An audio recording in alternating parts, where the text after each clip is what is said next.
ইসলামী প্রজাতন্ত্র ইরানের অদম্য সামরিক শক্তির কাছে চলমান যুদ্ধে পুরোপুরি কোণঠাসা হয়ে ওয়াশিংটন এবং তেল আবিব এখন মানব ইতিহাসের সবচেয়ে জঘন্য অপরাধের ছক কষছে। পশ্চিমা বিশ্ব যখন নিজেদের হারানো আধিপত্য পুনরুদ্ধারে ব্যর্থ, তখন জাতিসংঘের এক শীর্ষ পর্যায়ের কূটনীতিকের পদত্যাগের মধ্য দিয়ে ফাঁস হয়ে গেছে যুক্তরাষ্ট্র ও ইসরায়েলের গোপন পারমাণবিক হামলার নীল নকশা। আন্তর্জাতিক সম্প্রদায়কে অন্ধকারে রেখে বিশ্বশান্তি রক্ষার দায়িত্বে থাকা খোদ জাতিসংঘই এখন ইরানের ওপর পারমাণবিক হামলার পরের পরিস্থিতি মোকাবেলার জন্য নীরবে প্রস্তুতি গ্রহণ করছে। জাতিসংঘের ইকোনমিক অ্যান্ড সোশ্যাল কাউন্সিল বা ইকোসকের বিশেষ পরামর্শক সংস্থা প্যাট্রিয়টিক ভিশন অর্গানাইজেশনের স্থায়ী প্রতিনিধি হিসেবে দীর্ঘ এক যুগ পরে দায়িত্ব পালন করে আসছিলেন জ্যেষ্ঠ কূটনীতিক মোহাম্মদ সাফা। 2013 সাল থেকে এই সংস্থার নির্বাহী পরিচালক এবং 2016 সাল থেকে স্থায়ী প্রতিনিধির দায়িত্ব পালন করা এই প্রভাবশালী কূটনীতিক হঠাৎ করেই তার ক্যারিয়ারের ইতি টেনেছেন।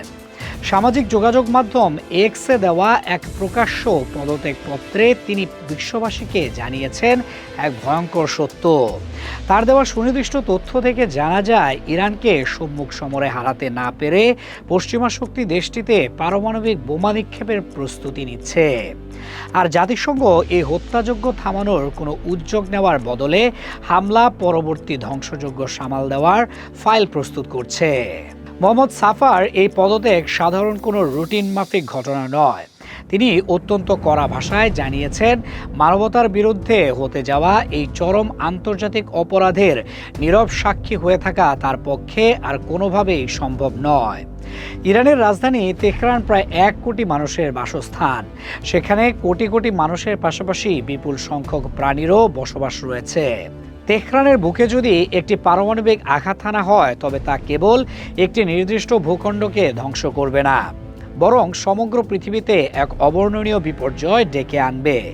সাফা তার পদত্যাগকে সরাসরি একটি হুইসেল ব্লোয়িং বা আন্তর্জাতিক তথ্য ফাঁসের সাহসী পদক্ষেপ হিসেবে উল্লেখ করেছেন।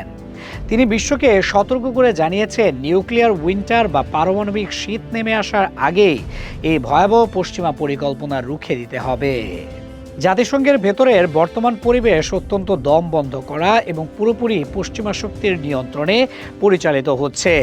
শীর্ষ পর্যায়ের কর্মকর্তারা একটি অত্যন্ত শক্তিশালী পশ্চিমা এবং ইহুদিবাদী লবির স্বার্থ রক্ষায় কাজ করছেন, যারা এই অন্যায়ের প্রতিবাদ করার চেষ্টা করছেন। তাদের কণ্ঠ নির্মমভাবে রোধ করা হচ্ছে।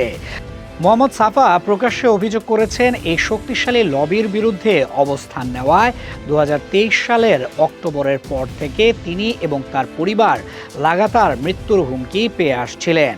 আন্তর্জাতিক এই সংস্থাটি এখন আর স্বাধীনভাবে কাজ করছে না, বরং তারা যুক্তরাষ্ট্র ও ইসরায়েলের আগ্রাসনের বৈধতা দেওয়ার একটি প্ল্যাটফর্মে পরিণত হয়েছে। বিশ্বব্যাপী পশ্চিমা গণমাধ্যম এবং সামাজিক যোগাযোগ মাধ্যমের অ্যালগোরিদমকে ব্যবহার করে ইরানের বিরুদ্ধে একটি পরিকল্পিত মিস ইনফরমেশন ক্যাম্পেইন বা ভুয়া তথ্য ছড়ানোর কাজ পুরোদমে চলছে। তাদের মূল লক্ষ্য হলো সাধারণ মানুষকে মগজ ধোলাই করে এটি বিশ্বাস করতে বাধ্য করা যে ইরান বিশ্বশান্তির জন্য বড় ধরনের হুমকি। ঠিক একই মিথ্যাচারের টেমপ্লেট ব্যবহার করা হয়েছিল গাজা এবং লেবাননে সামরিক আগ্রাসন চালানোর আগে।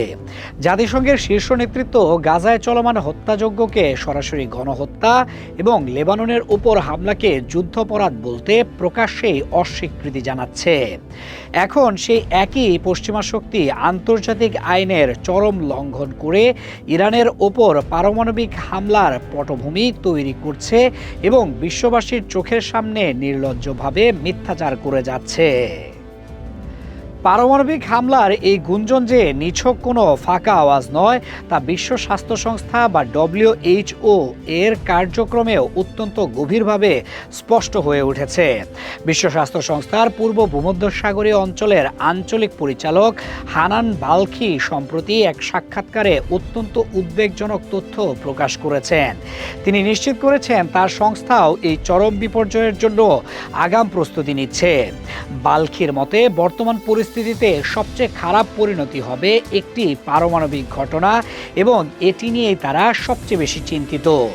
তিনি সতর্ক করেছেন, পারমাণবিক হামলা হলে যতই চিকিৎসাগত প্রস্তুতি নেওয়া হোক না কেন, এর ক্ষতি ঠেকানোর কোনো উপায় পৃথিবীর কারো কাছে নেই। এই আঘাতের পরিণতি কেবল মধ্যপ্রাচ্যেই সীমাবদ্ধ থাকবে না, বরং দশকের পর দশক ধরে গোটা বিশ্বকে এর চড়া মূল্য চোকাতে হবে। যুক্তরাষ্ট্র এবং ইসরায়েল কেন পারমাণবিক অস্ত্রের মতো চরম পথ বেছে নেওয়ার কথা ভাবছে, তার পেছনের কারণ সামরিক দৃষ্টিকোণ থেকে অত্যন্ত পরিষ্কার। গত কয়েক দশক ধরে কঠোর অবরোধ এবং নানাভাবে চেষ্টা করেও ইরানের সামরিক সক্ষমতা বিন্দুমাত্র টলাতে পারেনি পশ্চিমা বিশ্ব। উল্টো ইরানের সামরিক শক্তি, তাদের অত্যাধুনিক হাইপারসোনিক মিসাইল প্রযুক্তি এবং ড্রোন বহর আজ এমন এক পর্যায়ে পৌঁছেছে যা ঠেকানোর ক্ষমতা ইসরায়েলের আয়রন ডোম বা যুক্তরাষ্ট্রের অত্যাধুনিক প্যাট্রিয়ট মিসাইল ডিফেন্স সিস্টেমেরও নেই। ইরানের ভূগর্ভস্থ সামরিক স্থাপনাগুলো পাহাড়ের এত গভীরে অবস্থিত যে প্রচলিত কোনো বোমা বা বাংকার বাস্টার দিয়ে সেগুলো ধ্বংস করা সম্পূর্ণ অসম্ভব। সম্মুখ সমরে ইরানের কাছে নিশ্চিতভাবে পরাস্ত হওয়ার ভয়েই এখন পারমাণবিক হামলার মতো কাপুরুষোচিত ও বিধ্বংসী বিকল্পের দিকে ঝুঁকছে ওয়াশিংটন। যুক্তরাষ্ট্রের অভ্যন্তরীণ রাজনীতিতেও এই যুদ্ধংদেহী এবং চরমপন্থী মনোভাব প্রকট আকার ধারণ করেছে। মার্কিন প্রেসিডেন্ট ডোনাল্ড ট্রাম্প ইতোমধ্যে প্রকাশ্যে ইঙ্গিত দিয়েছেন, ইরানের সামরিক ও পারমাণবিক সক্ষমতা ধ্বংস করতে প্রয়োজনে তিনি সর্বোচ্চ সামরিক পদক্ষেপ নিতে পিছপা হবেন না। এমনকি পারমাণবিক অস্ত্র ব্যবহারের বিষয়টিও ওয়াশিংটনের বিবেচনায় রয়েছে বলে তিনি সরাসরি আভাস দিয়েছেন। এটি প্রমাণ করে যে যুক্তরাষ্ট্র ইসরায়েলের অবৈধ স্বার্থ রক্ষায় তারা যে কোনো ধ্বংসাত্মক পথ বেছে নিতে প্রস্তুত। মধ্যপ্রাচ্যে নিজেদের একচ্ছত্র আধিপত্য ধরে রাখতে তারা কোটি কোটি নিরীহ মানুষের প্রাণ কেড়ে নিতেও সামান্য কুণ্ঠবোধ করছে না। অপরদিকে পশ্চিমা বিশ্বের এই ক্রমাগত হুমকি, রক্তচক্ষু এবং অর্থনৈতিক অবরোধের মুখেও ইরান তার অবস্থানে পাহাড়ের মতো অটল রয়েছে। মধ্যপ্রাচ্যে পশ্চিমা সাম্রাজ্যবাদ এবং ইসরায়েলি আগ্রাসনের বিরুদ্ধে ইরান একাই একটি শক্তিশালী প্রতিরোধ বলয় তৈরি করেছে। নিজেদের দেশের বিজ্ঞানীদের মেধা এবং সম্পূর্ণ নিজস্ব প্রযুক্তির উপর ভর করে তারা আজ সামরিক দিক থেকে বিশ্বে এক অনন্য দৃষ্টান্ত স্থাপন করেছে। তাদের এই উত্থানই যুক্তরাষ্ট্র এবং ইসরায়েলের রাতের ঘুম হারাম করে দিয়েছে। পশ্চিমা শক্তি হাড়ে হাড়ে টের পেয়েছে যে সামরিকভাবে ইরানকে পরাজিত করার স্বপ্ন তাদের পক্ষে বাস্তবে রূপ দেওয়া অসম্ভব। আর এই চরম হতাশা থেকেই তারা এখন আন্তর্জাতিক আইন, মানবাধিকার এবং বিশ্বশান্তির তোয়াক্কা না করে সরাসরি পারমাণবিক আগ্রাসনের ছক কষছে। মোহাম্মদ সাফা তার বার্তার শেষ অংশে বিশ্বের সাধারণ মানুষের প্রতি এক জরুরি এবং সময়োপযোগী আহ্বান জানিয়েছেন। তিনি পরিষ্কার ভাষায় বলেছেন, বিশ্বনেতা বা আন্তর্জাতিক সংস্থাগুলো এই হত্যাযজ্ঞ থামাতে পারবে না, কারণ তারা নিজেরাই এই জঘন্য অপরাধের অংশীদার।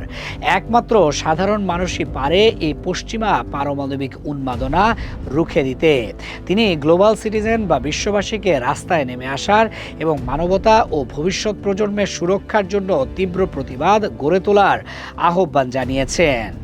যদি এখনই এই পশ্চিমা লবির বিরুদ্ধে রুখে না দাঁড়ানো হয়, তবে একদিন তেহরানের মাটি হয়তো পারমাণবিক ধ্বংসস্তূপে পরিণত হবে। তাই পরিস্থিতি এখন অত্যন্ত পরিষ্কার এবং ভীতিজনক।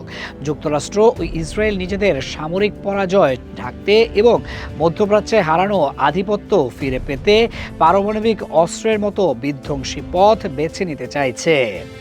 জাতিসংঘের মতো আন্তর্জাতিক সংস্থাগুলো বিশ্বশান্তি রক্ষার মহান দায়িত্ব থেকে সরে গিয়ে পশ্চিমা শক্তিগুলোর হাতের পুতুলে পরিণত হয়েছে।